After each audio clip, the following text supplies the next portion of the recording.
burning big black smoke coming out, and was loaded with army people and special forces.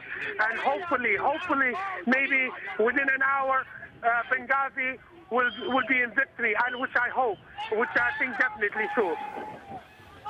So you're suggesting that those members of the security forces who are still in Benghazi are facing defeat very quickly? Yes, sir. Definitely, which we hope, because I just saw it right now. Maybe 3 or 4 tanks. People are driving these tanks, and also machine guns, carrying them with them and going straight to the army barricade in the middle of the Tauta. You can hear one of the tanks just passing by now. There's another one too. The people are riding them now. They are in victory. Cars are honking all over the place, and the police academy, as I told you, is burning. Police barricade. So things are going to our direction. If the people on the streets of Benghazi feel it's correct to declare victory whenever, within the next few hours or tomorrow or the next day, have you any idea what you and they would do next? Well, let's finish this stage first, and then God be all. We cannot be worse than what we were before. Gaddafi wasn't doing us any good, so we cannot be worse than what we had in the 42 years. We cannot go any worse, because we've seen worse, and we accept anything, because we've seen the worst you can imagine. Please believe me, David. You have to believe us. We are in a misery. We were in a misery for 42 years. Finally, we got our day, and I hope we can finish it. We still have a lot of specifics. We are not sure, but definitely, hopefully, we can finish it today in Benghazi, at least. And then that's Ahmed in Benghazi. Thank you very much indeed. Suggesting that the people of Libya's second city had captured tanks from the army and were driving them through the streets of Benghazi. They'd also taken, he said, machine guns, which they were carrying, that the police academy was on fire there, and that the people were heading for the main army headquarters. He predicted that government forces would be routed in Benghazi very soon. What are you hearing, Imran, at the web desk? Well, it's actually very interesting, David. I've got my screen up here, and that's exactly what we're hearing in Libya.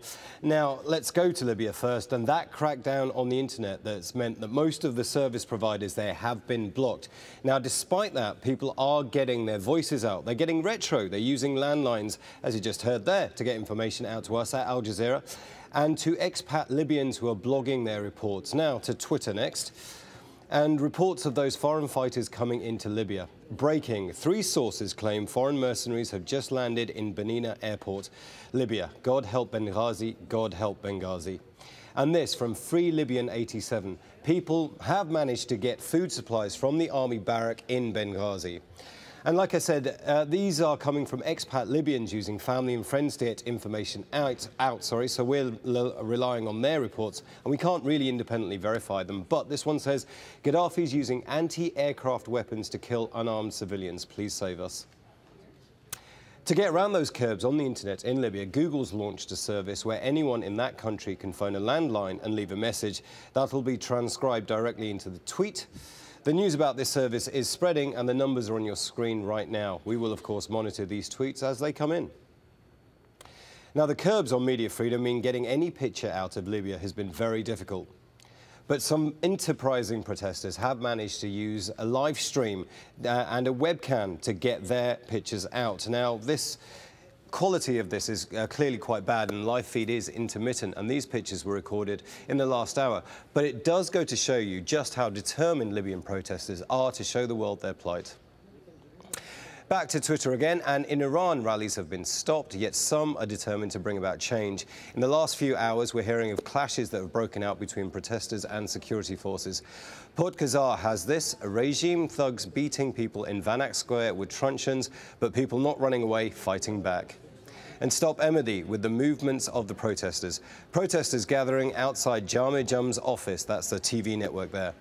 And from outside of Iran, this report: shots fired into the air to disperse crowds in and around Valiasr Square, Tehran. And on the subject of those demonstrations, this video has just dropped on YouTube.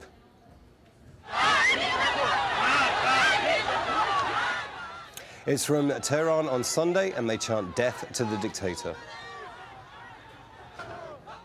To Bahrain next. The main trade union there has called for a nationwide strike, and some groups are debating whether to take up the offer of talks with the government. But in Pearl Roundabout, journalist Nick Krostoff has this taste of the atmosphere. Getting my hair cut at a barber setup in Bahrain Roundabout. It's a city here. And this from an activist, been planning to volunteer to teach civil disobedience and peaceful protesting in villages across Bahrain. Bahrainis proved they don't need it. And this, and I have to admit, rare, seemingly pro-government tweet. If our beloved country didn't support freedom of speech, it wouldn't let people go back to the roundabout. With so much going on across the region, the best place to go is www.aljazeera.net/English for all the latest. So there you'll see all the latest video, eyewitness reports, analysis and reporting from some of the best in the business. That's it from the web desk. Back to you. Imran, thank you very much indeed. We're getting this story out of Tehran. Apparently, the daughter of the former president, that's the former president Hashemi Rafsanjani, has been arrested for taking part in a banned opposition rally. This is according to state news, who say that Faizeh Hashemi Rafsanjani was identified and arrested by security forces in Tehran while making blunt statements and chanting provocative slogans. Well, on that subject about the trouble in Iran, internet posts are saying that anti-government protests have taken place in large parts of Tehran.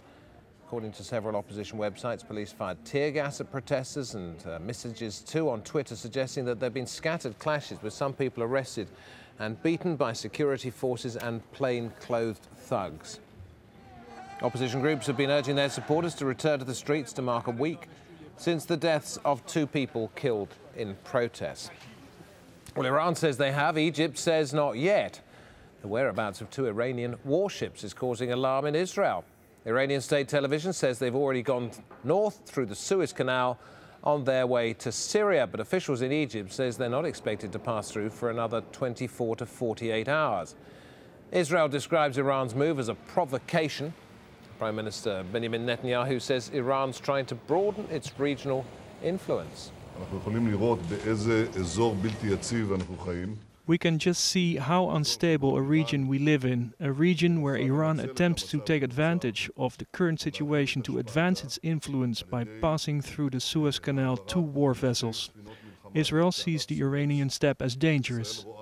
Well, the Afghan President Hamid Karzai has accused NATO troops of killing more than 50 civilians in the eastern province of Kunar. NATO is investigating the claims. 64 non-combat personnel are believed to have died, many of them women and children. Sue Turton sent us this from Afghanistan. A joint 4-day operation had been launched by ISAF forces and the Afghan National Army on the Razi-Arbat district of Kunar province, which is to the east on the Pakistan border. It's a valley area where reports of Taliban activity had come through. The local governor says that he believes 64 people were killed in the